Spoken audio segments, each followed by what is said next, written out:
Without any further ado, John chapter 3. I'll be reading in English, mga kapatid. John chapter 3, reading at verse 1.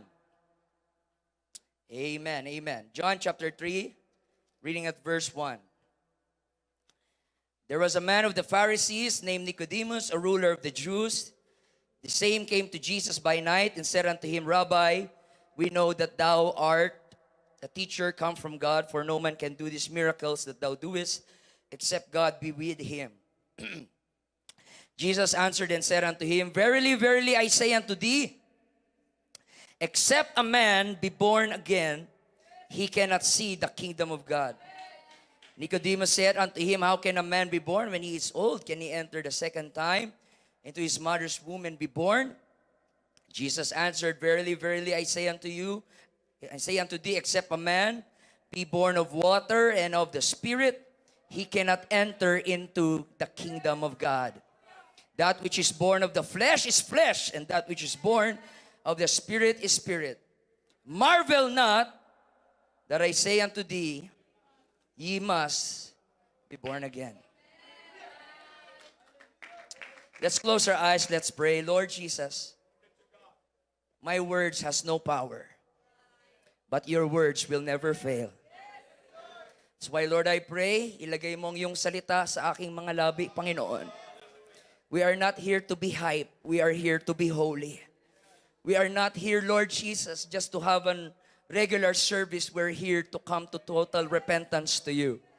And I pray, Panginoon, basbasan mo ang aking mga labi, anoint my lips as I speak your word. It's only the anointing that can break the yoke. I cannot break the yoke. It's only you. Not my notes, not my eloquence, not my sermon, not my wisdom. Only the anointing of God. That's why I ask for your anointing to penetrate the wall of the flesh. Sino mang close-minded, sino mang deboto, sino mang sarado ang puso, ay madudurog ngayon sa kapangyarihan ng iyong salita at ng iyong spirito. At mabubuksan ang kanilang kaunawaan. At sila'y mako-convict na tanggapin ka, Panginoon, sa oras na ito. In Jesus' name. And everybody shout, Amen. Preach to you this morning on the subject, you must be born again. Ang hina, mga kapatid. Alam ko may mas malakas pa dyan. Sabi ni Jesus, you must be born again. Kahit ano pang relihiyon mo, kahit ano pang lahi mo, kahit gaano ka pa kabait, you must be born again. Kamayan mo yung katabi, sabihin mo, you must be born again. And you may be seated. Yan naman ang favorite natin, ang umupo. Praise God.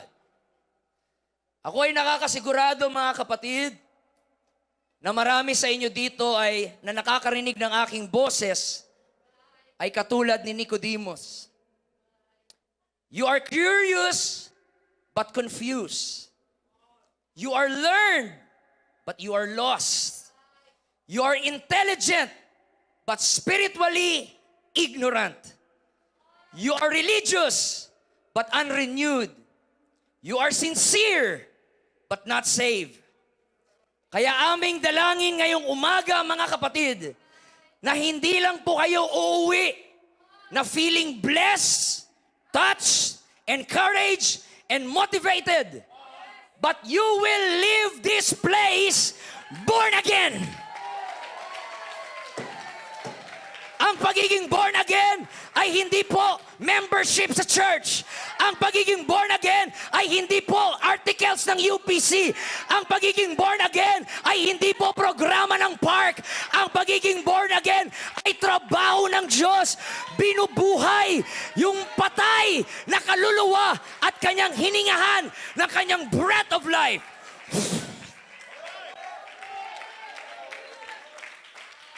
Lahat ng relihiyon, kaya kayong i-encourage. Kahit saan kayo magsimba, may encourage kayo.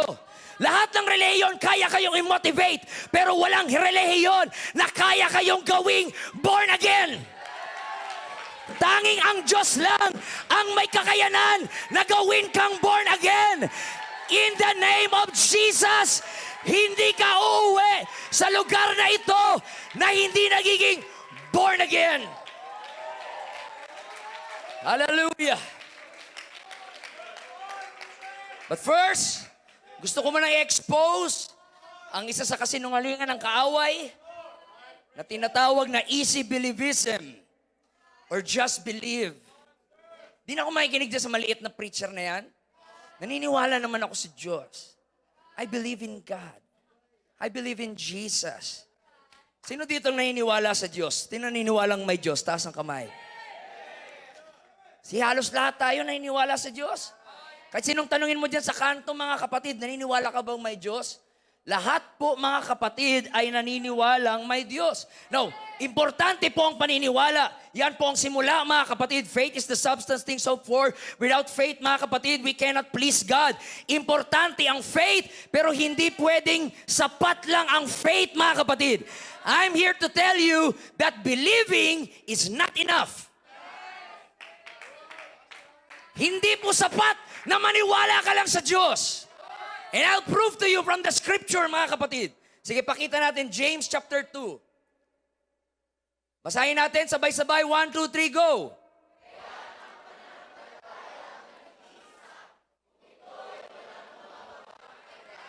Walang silbi ang pananampalataya, mga kapatid. Hindi pwedeng nag-iisa lang siya. Verse 18. Pakibasa, 1, 2, 3, go!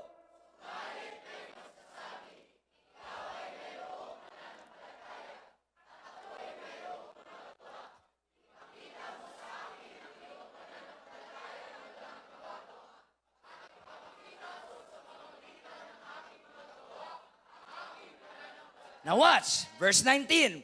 Basahin. 1, 2, 3, go.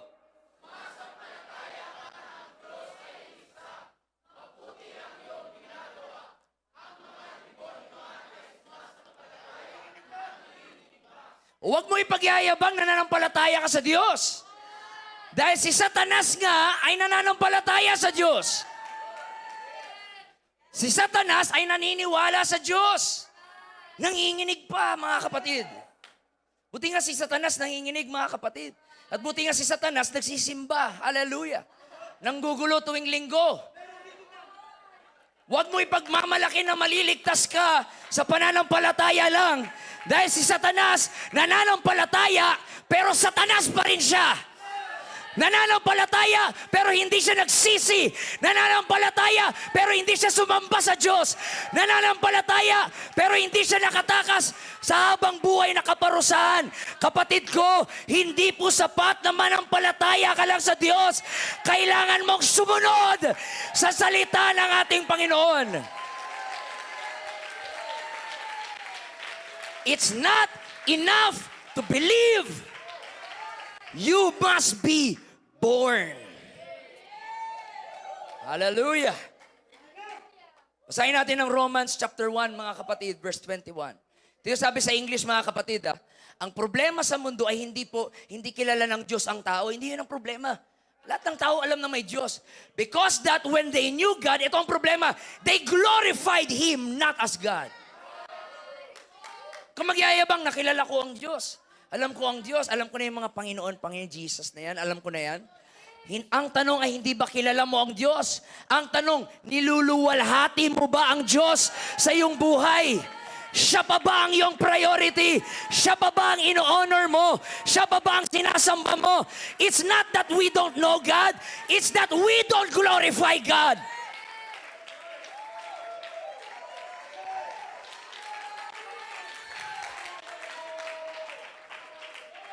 That's why ang sabi sa Mark, chapter 16, verse 16, mga kapatid, lahat ng sumasampalataya sa Diyos, taas ang kamay. Pero ang pananampalataya ay dapat meron pong gawa. Sino ang maliligtas? Ang sumasampalataya lang ba? Hindi. Ang sumasampalataya at mabautismuhan. Bakit inuna yung pananampalataya? Kasi hindi ka magpapabautismo kung hindi ka nananampalataya. At pag sinabi mong nananampalataya ka at hindi ka nagpapabautismo, hindi totoo yung pananampalataya mo. Kung totoong nananampalataya ka sa Diyos, susunod ka sa Diyos. Susunod ka sa salita ng Diyos.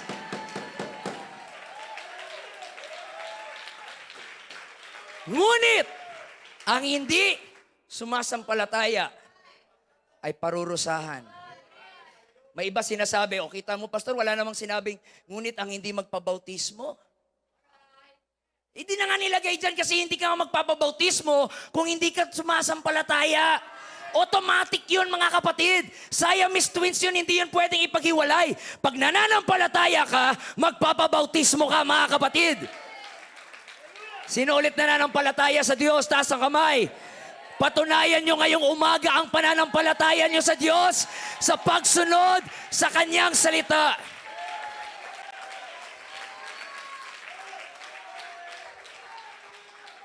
John chapter 1, verse 12. Because as many as receive Him, to them gave He power to become the sons of God, even to them that believe on His name. Sabi, see? All you need is to believe. Okay lang, huwag kang mag-stop dyan. Hindi po isang verse lang ang doktrina natin. Ang isa sa mga cause ng mga false doctrine ay yung nag-stick sa isang verse at hindi binasa yung buong context, mga kapatid. Anong sabi sa verse 13? Which were born. It's not enough to believe. You've got to be born. Not by blood, not by the will of the flesh, not by the will of man, but to be born of God. It is the will of God this morning. He just don't want you to be blessed. He wants you to be born in Him. Hanggat hindi ka pa na born again, anak ka lang ng Diyos in creation, pero hindi ka niya anak in redemption. Wala kang spiritual inheritance. Wala kang karapatan to claim the promises in the Bible dahil ang mga promise na yan ay naka-entitled sa kanyang mga anak. Hanggat hindi ka nagiging born again, anak ka sa labas. That's why you must be born again. Narinig niyo ako? I don't care who you are. You must be born again. You must be born again. You must be born again. Maaring hindi yan maganda sa pandinig nyo, pero napaka-importante niyan. Hindi ka pwedeng magsimula ng spiritual journey mo hanggat hindi ka muna nagiging born again. Hallelujah. Pumuna kayo, nainis ako, mga kapatid. Ang dami mga nagtuturo ngayon sa ibang grupo, mga kapatid, na, all you need to do is to believe God, trust God as your personal Savior. And when you commit sin, it's okay. No one is perfect anyway. Just look in the mirror and say, I'm good. I'm worthy of love. I can do this. Just believe God. You don't need to baptize na yan. Sayang lang sa oras yan. Mababasa pa kayo dyan. You don't need to speak in tongues. Para nung dati lang yun. All you need is to believe God. And also don't forget the offering. Believe God. Just accept God. Just go to church every Sunday, and ask forgiveness to your sin. God loves you. Okay? Just believe God. At ginagamit nila yung John 3:16, which is the most famous verse sa buong mundo, out of context. For God so loved the world that He gave His only begotten Son, and whosoever believe it lang. Whosoever believe it in Him. Hindi sinabing magpabaptize ka. Hindi kailangan mamuhay ng may holiness. Hindi kailangan mamuhay ng may kabanalan at katwiran sa Diyos. Just believe. Whosoever believe it, nakaganon pa yung mga puwet, mga kapatid, believe it in Him shall not perish, but have everlasting life. Pag may magturo niyan sa inyo pauwi, mga kapatid, tignan nyo sa mata at ituro nyo, hoy, sabi nung preacher naming maliit nung linggo, bago mag John 3:16, meron mo ng John 3:5. Except a man be born of water and the Spirit, he cannot enter into the kingdom of God. It's not enough to believe. You've got to be born again.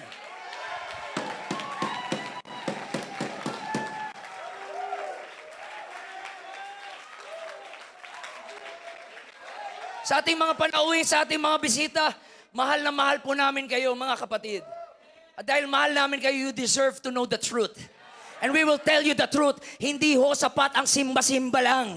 Hindi ho sapat yung pagdadasal lang, Ama namin ng 5 beses sa isang araw. Hindi ho sapat na may nakasabit ka na cross dito. Hindi ho kailangan na mangumpisal ka sa pari. Ang kailangan mo, sabi ni Jesus, marvel not, you must be born again. Kahit apostolic ka, you have to be born again. Kahit Pentecostal ka, you have to be born again. Kahit Catholic ka, kahit Sabadista ka, Mormons ka, you must be born again. That's the word. That's the word. That's the word.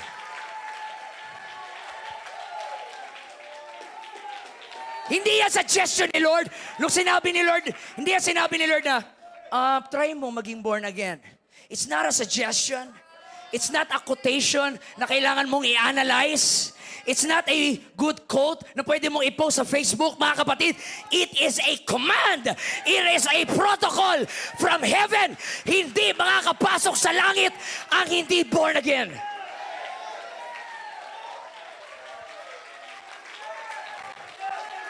You must be born again. You must be born again.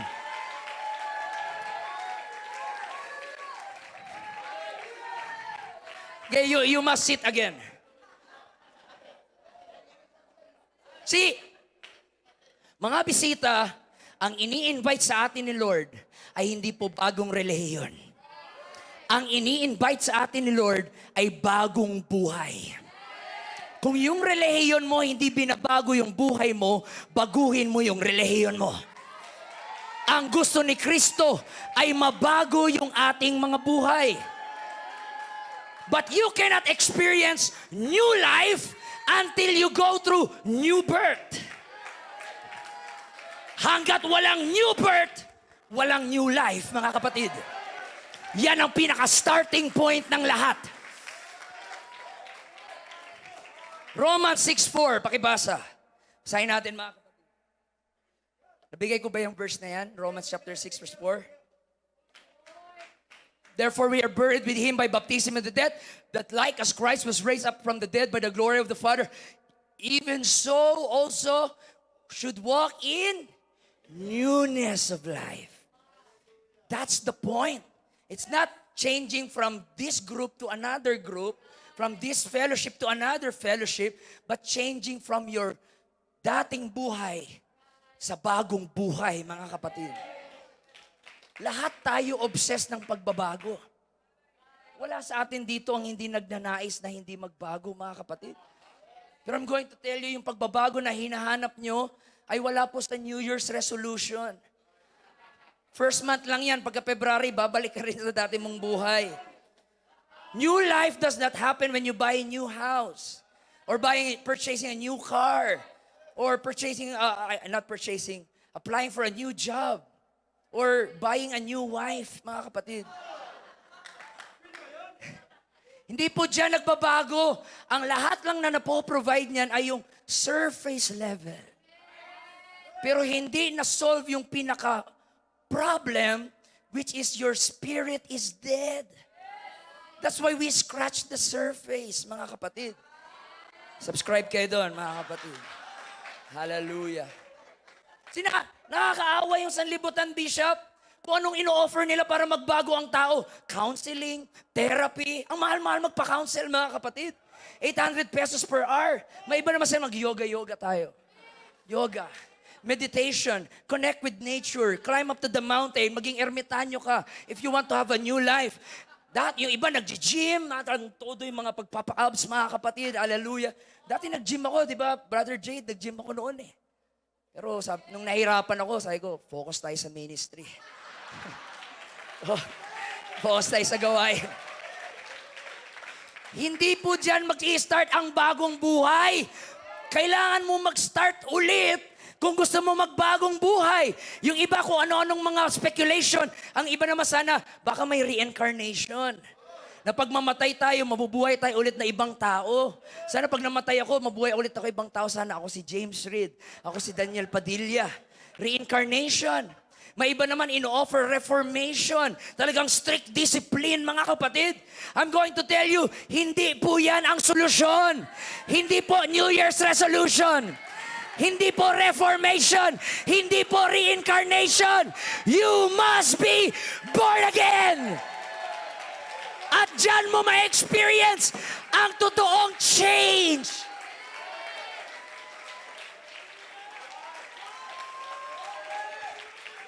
Tanungin nyo lahat na nagpabaptize. Pag tinanong nyo sila, anong pakiramdam? Lagi nilang sinasabi, parang bagong tao na ako. Parang bagong nilalang na ako. Now, hindi perfect, pero hindi na slave sa sin. May struggle sa sin, pero hindi po slave sa sin. Malaki po ang difference, mga kapatid. Hallelujah. Kalma, kalma.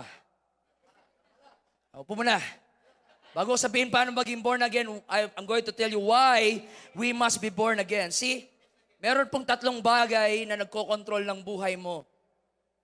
That is your mind, your heart, and your will. Ang mind ay sa iyong perception, ang heart ang sa iyong affection, at ang will ang iyong direction. Yang tatlo na yan ang nagbubuo kung sino ka ngayon. Kaya ka na ngayon, kung sino ka ngayon because of the mind, the heart, and the will. But the problem is, what we have right now is a fallen nature. Isa pong makasalanan. Ibig sabihin, kung makasalanan tayo, what we have is a carnal mind, is a stubborn heart, mga kapatid, and an unsubmissive will. Basahin natin ang Romans 8, verse 6 to 7. Basahin natin sa English, mga kapatid. Oops. Aking notes. Diba, pakibasa, 1, 2, 3, go.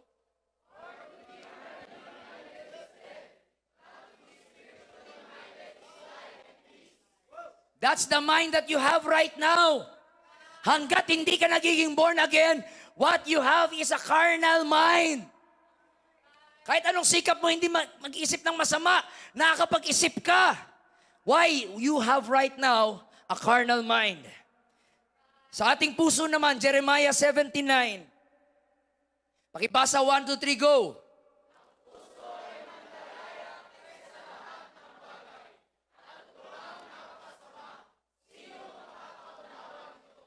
Talagang baliktad sa tinuturo ng sanlibutan.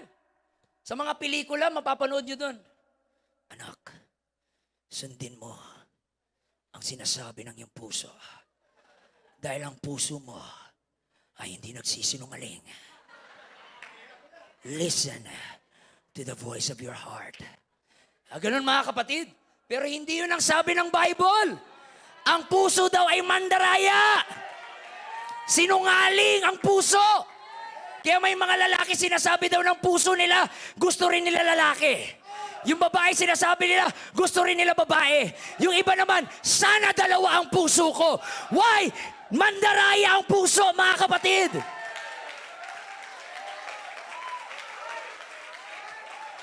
Akala mo mahal mo, na-infatuate ka lang pala. Dinaya ka ng puso mo, mga kapatid. Yan ang puso na meron pag hindi ka pa born again. Pusong mandaraya. Lulukuhin ka, nasasabihin na, yes, lalaki ka, pero isa kang sirena. Kahit anong gawin nila, bandera mo ay di tutumba. Ikaw talaga isang sirena. Dinaraya ng puso, mga kapatid. At yung ating kalooban ay taliwas sa salita ng Diyos. Titus chapter 3, verse 3. Sapagkat tayo rin naman ay mga hangal, mga swail, mga nalinlang, mga alipin ng sari-saring pagnanasa at kalayawan na namumuhay sa kasamaan at inggit. So ito, mga kapatid, ang katayuan pag hindi ka pa born again. A carnal mind, a stony heart, and unsubmissive will. But when you are born again, pag ikay maging born again, basahin natin Ezekiel 11, 19 to 20. Kayo magbasa. 1, 2, 3, go!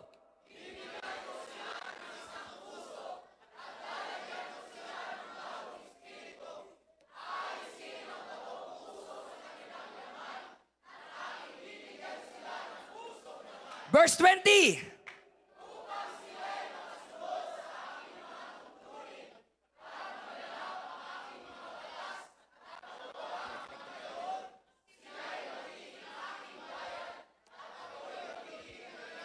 Pag ikaw ay maging born again ngayong araw, papalitan ng Diyos ang iyong puso. Yung dating puso na ayaw sumunod, yung dating puso na ayaw makinig sa Diyos, bibigyan ka ni Lord ng bagong puso. Narinig nyo ba to? Narinig nyo ba? Nabasa nyo ba mga kapatid? Naka-live tayo, di ba? Oh, bahala na mga kapatid, sabihin ko na to, bahala na i-bash ako. Narinig nyo ba to, LGBTQ+? Narinig nyo to? Hindi po bagong organ ang kailangan mo. Bagong puso ang kailangan mo. Bakit ka magsisettle sa organ transplant kung nag-o-offer naman si Jesus ng heart transplant?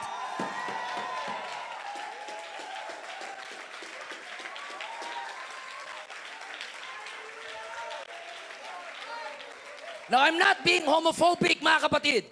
We are not to judge the homosexuals. We have no right to judge them, mga kapatid.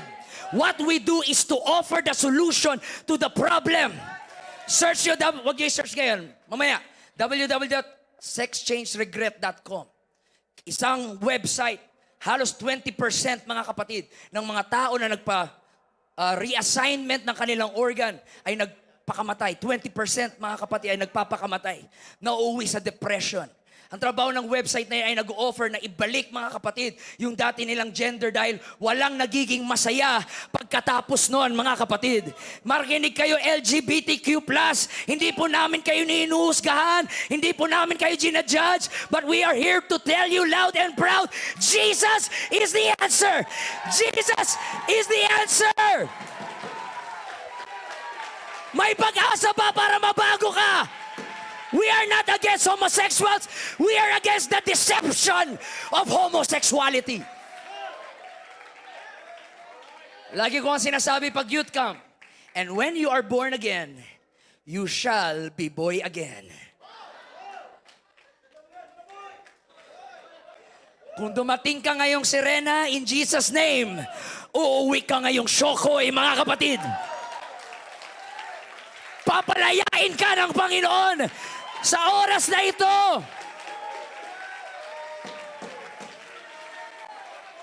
Ito ang pangtapal sa mga sinasabi nilang, well, I'm just born this way.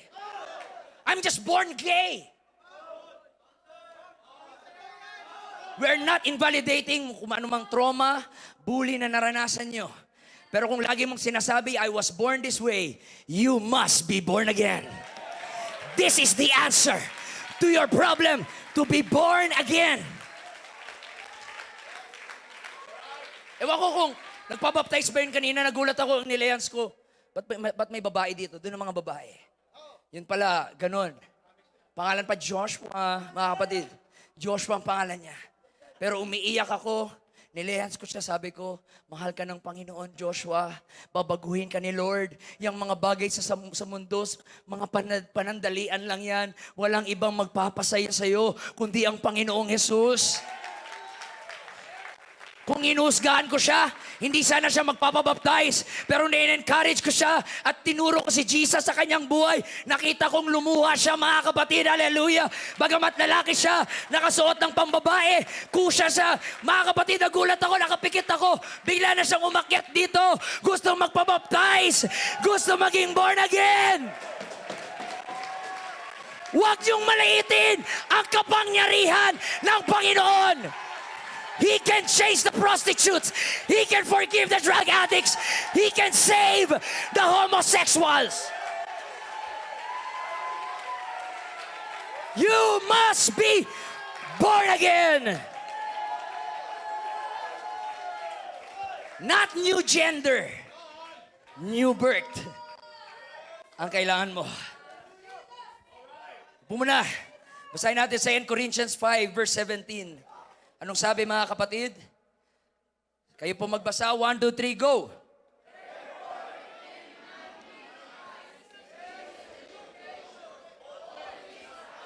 All things are passed away. Sinong gusto ng bagong buhay? Sinong gusto ng bagong pag-iisip?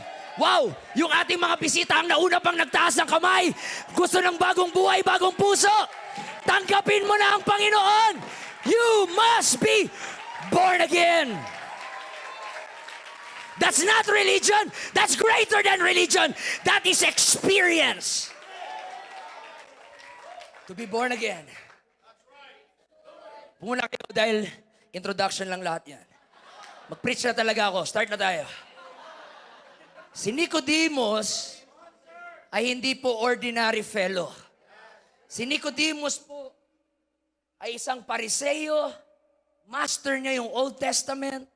Siya po ang premier theologian nung araw na yun. He is respectful and well-respected. He is religious and conservative. Pero tinignan siya ni Jesus right in front of his eyes. You must be born again. It is not an accident. Bakit kay Nicodemus niya tinuro yung born again? Hindi sa mga disciples, hindi sa mga unbeliever, kay Nicodemo. Dahil gustong ipakita ni Jesus kay Nicodemo, hindi ang pagiging Pariseo mo ang magliligtas sa iyo. Hindi ang pagiging relihiyoso mo ang magliligtas sa iyo. Hindi ang pagiging mabait mo ang magliligtas sa iyo. As a matter of fact, itong mga Hudyo, malalakas ang loob nila na sure silang maliligtas sila dahil galing sila sa lahi ni Abraham. Feeling nila, porket sila po'y descendant ni Abraham, sure yung kanilang salvation. Pero binasag ni Jesus yon. Tinignan siya ni Jesus mata sa mata. Wala akong pake kung anong reliyon mo at anong lahi mo. Ang sabi ni Jesus, Nicodemus, you must be born again.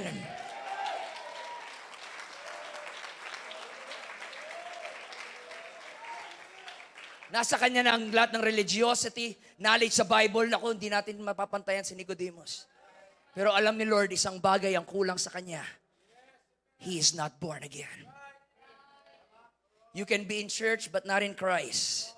You can know the Bible but miss the author. You can have religion but no relationship. Wag na wag mong ipagyayabang sa amin dito na relihiyoso ka. Dahil kung relihiyon lang, walang papantay sa pagiging relihiyoso ni Nicodemus.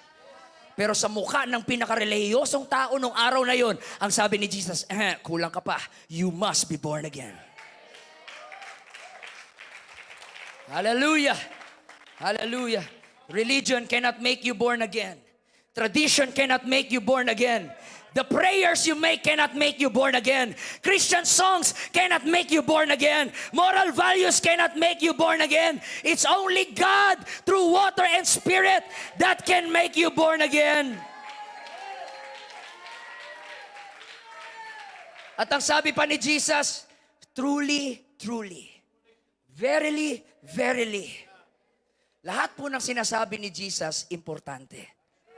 Pero sa part na to, in-emphasize ni Jesus na ito ang pinaka-importante. Ito ang spotlight ng lahat.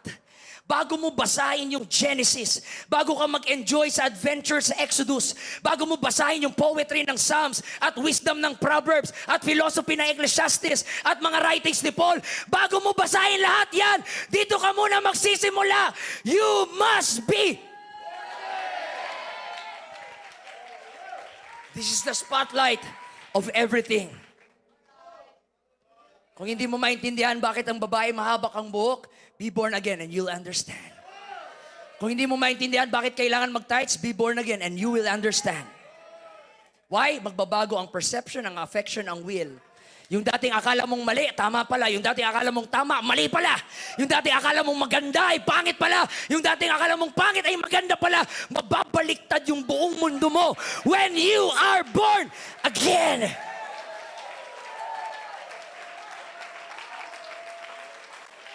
Ano sabi ni Jesus? You must be born again. Hindi sinabi ni Jesus na, very verily I say unto you, you must be a good person. Hindi sinabing you must be faithful to your husband, be faithful to your wife, be faithful to your kids. Although lahat yun importante. But you can be good, but not good enough to go to heaven. Alam niyo ang pinakamahirap ma-win sa Panginoon ay yung mga mababait. Dahil hindi nila nakikita yung urgency na kailangan nilang maligtas. Actually, ma-offend pa nga sila pag sinabihan mo sila mag-repent ka. Mas gusto ko pang mangaral sa mga drug addict, sa mga ganon, Mga katulad ni Brother Bobby. Sa kulungan. Mas gusto ko pang mangaral doon. Ang pinakamahirap pong i-reach ng gospel ay yung mga kahit walang Diyos, mababait. Kahit hindi nagsisimba, mababait, mga kapatid. Yun po ang pinakamahirap ma-soul win. Pero ang pinapakita sa atin ng Panginoon, hindi ang kabutihan mo ang nagiging qualified ka para maligtas. Ako na magsasabi dito, baka hindi nyo alam, ako na magsasabi, ang impyerno, majority ng tao sa impyerno, mababait. Ano akala nyo mga masasama lang nasa impyerno? Hindi, marami mabait doon. Kasi hindi ka maliligtas hanggat hindi mo nakikita yung sarili mo na makasalanan. Hindi ka maliligtas hanggat hindi mo nakikita yung great need for grace. Yung realization that you are lost, that you are nothing. Wala akong pakialam gaano ka kabait. Hindi ka mapapalangit dahil sa kabaitan mo.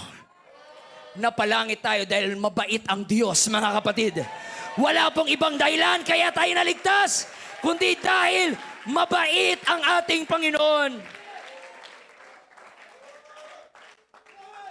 Ginagawa kasi natin, mga kapatid, yung ating kabutihan parang akala natin stairway palangit. Hindi ako naninigarilyo, tapat ako sa asawa ko, mabuti akong tao, hindi ako naglalato-lato. Akala natin, yun ang stairway para mapalangit. Your goodness cannot bring you to heaven. Si Nicodemus mabait. Si Cornelius mabait. Lagi pa nga nagpipray si Cornelius. Pero sabi ni Jesus kay Peter, puntahan mo si Cornelius. He is lost. And that time, Cornelius was baptized in Jesus' name, pati ang kanyang buong pamilya. Hindi po sapat na mabait ka. You must be.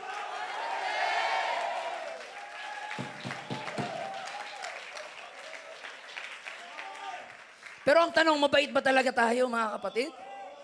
Baka sa akala lang ng tao. Baka lang akala mo sa sarili mo mabait ka. Tanungin natin ang Diyos kung mabait ba tayo. Psalms chapter 14 verse 3. Anong sabi ng Panginoon? 1, 2, 3, go!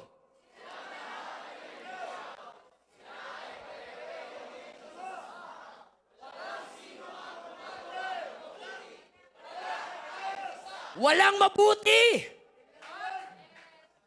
Wala kahit isa!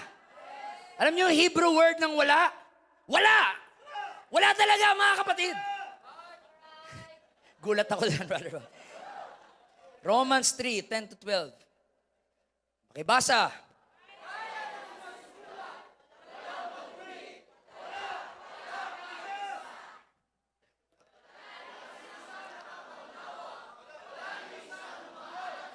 Verse 12. Lahat ay lumiliis.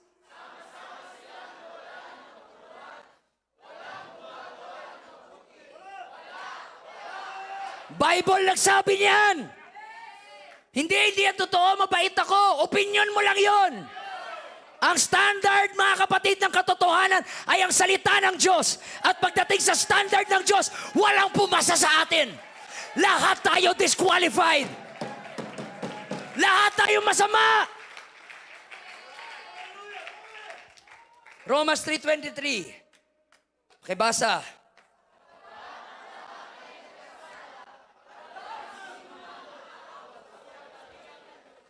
Walang mabuti kahit isa, kapatid. Kaya kahit mabait kang tao, mabuti ka, you must be born again. May iba sa atin ang yayabang eh. Bakit? Kung totoong may Diyos at may mabuti ang Diyos, bakit niya hinahayaan yung kasamaan dito sa mundo? Ang dami dyan, araw-araw nare-rape, nakikidnap, namomolestya, napapatay brutally. Anong ginagawa ng Diyos? Bakit hindi niya pinapatay yung masasama? Akala ko ba mabuti ang Diyos? Bakit ang dami nagsasuffer? Dapat patayin ng Diyos ang masasama. Tanungin kita, tingin mo ba pag pinatay ang Diyos ang masasama, hindi ka kasama doon? Baka nga ikaw ang una doon eh. Bakit ang galing natin magturo sa kasamaan ng ibang tao at hindi natin nakikita yung ating mga sarili? We do evil every day. We commit sin every day. Pero sabi sa preaching, nagtitimpi lang ang Diyos.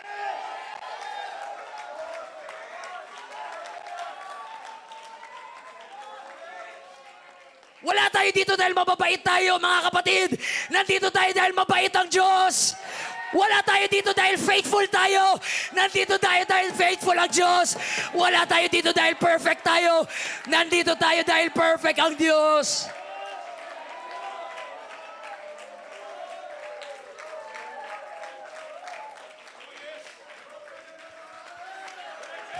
Feeling matalino ka pa magtanong, bakit niya pa ginawa si Lucifer?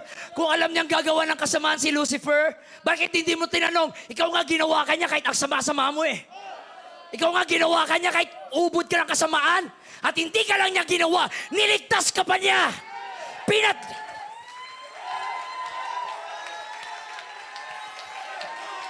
Pinatawad ka pa niya. Dinamitan ka pa niya. Binuhusan ka pa niya ng kanyang pag-ibig.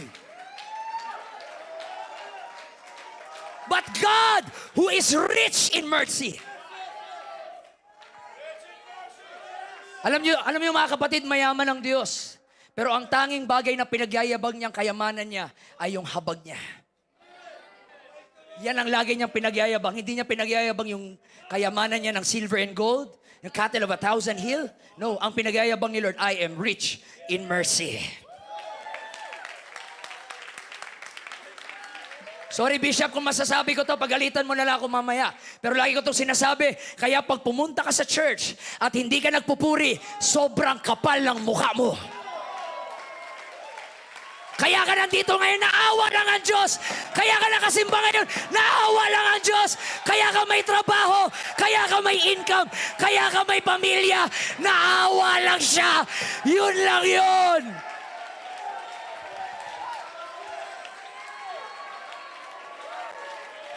Herabo shakaralabaha. Iyalabo shakararabaha.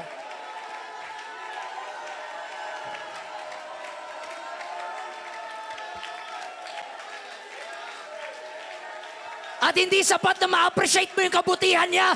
The Bible says, His kindness should bring you to repentance.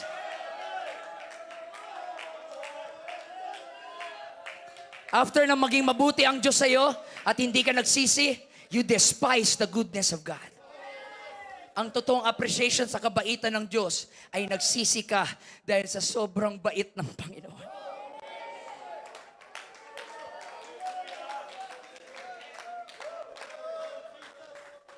Oh God. Sida mga kapatid. Naalala ko, napanood ko mga kapatid sa YouTube, yung story ng isa pong psycho, mga kapatid. Ang dami niya pong pinatay, mga bata, mga minor de edad sa Amerika. Halos 20 na mga bata, Bishop, ang kanya pong biniktima, kinidnap, dinala sa bahay ni rape at pinagpapatay. Pinagchachap-chap yung katawan. 20 ng mga bata, inosente, mga babae, pinagpapatay niya mga kapatid. E nung araw na nahuli siya at humarap siya doon sa court, mga kapatid, lahat ng mga parents ng mga bata na iyon ay talagang umaapoy yung kanilang mata. Galit na galit. Tinanong ng judge, ano ang gusto niyong mangyari dito sa taong ito, doon sa psycho? Lahat po mga kapatid, he must be burned in hell. He deserves to die. May iba naman nagsabi, he must be forever in prison. Such a dirty, tas minumura siya mga kapatid. I'm going to tell you, habang nagsasalita yung mga parents, yung psycho nakaganon lang tumatawa, hindi affected. Stone face. Tumatawa siya na parang wala lang. Parang laro-laro lang yung ginawa niya. Hanggang yung sa pang last na parent, nasa likod, tatay, bishop, tumayo. Sabi niya, I'm a Christian. And I'm hurt for what happened and what you did to my daughter. And then tinignan niya mga kapatid, yung psycho, eye to eye, sabi niya, but sir, I want to let you know that I forgive you.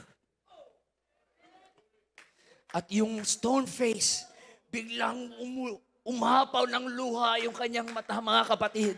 Dahil after niyang makarinig ng judgment, merong isa na nagsabi, I forgive you.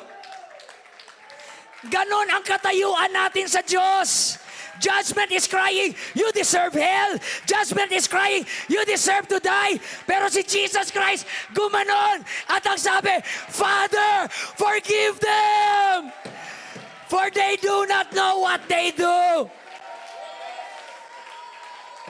At pinatawad ka ni Lord kahit hindi ka pa nagsusorry. Dahil nung nasa cross si Lord, walang lumapit kay Jesus at nagsorry. Pero nag-forgive si Jesus kahit walang nagsorry. Hindi mo kailangan mag-antay na may mag-sorry to forgive them. Forgive them anyway. Forgive them anyway!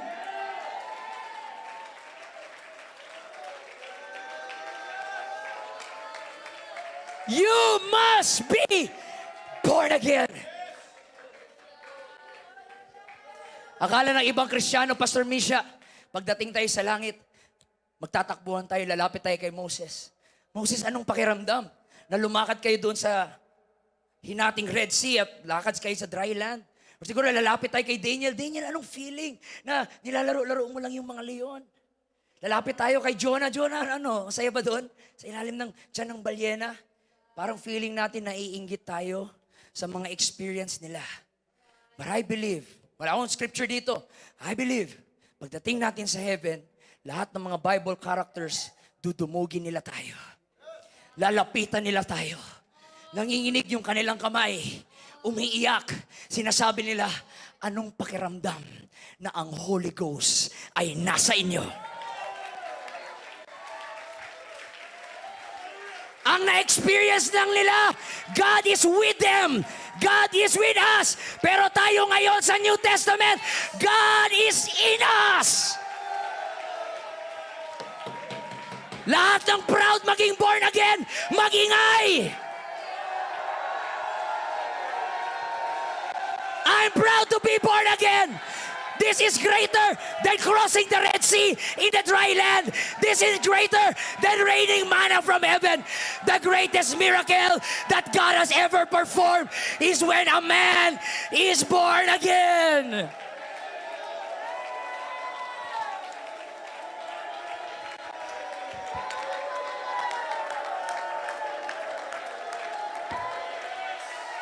Ganyan ba ang proud? Ganyan ba ang proud? Ganyan ba ang proud? I'm proud to be born again. The greatest miracle ni Jesus is not when He turned water into wine, but the greatest miracle is when He turned a sinner into a saint.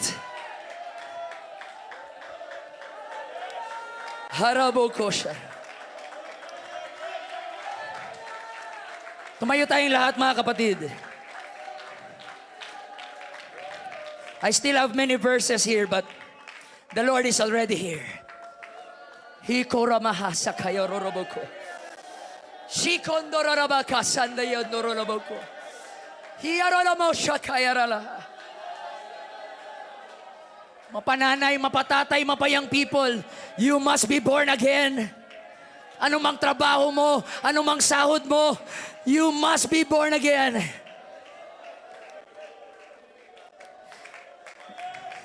Basahin ko na lang yung last verse, paki Acts 22, verse 16. Sa ating mga bisita. At ngayon, ano pang hinihintay mo? Tumindig ka at magpabautismo at hugasan ang iyong mga kasalanan at tumawag sa kanyang pangalan. Ano pang inaantay mo? Handang-handa na ang Diyos to make you born again.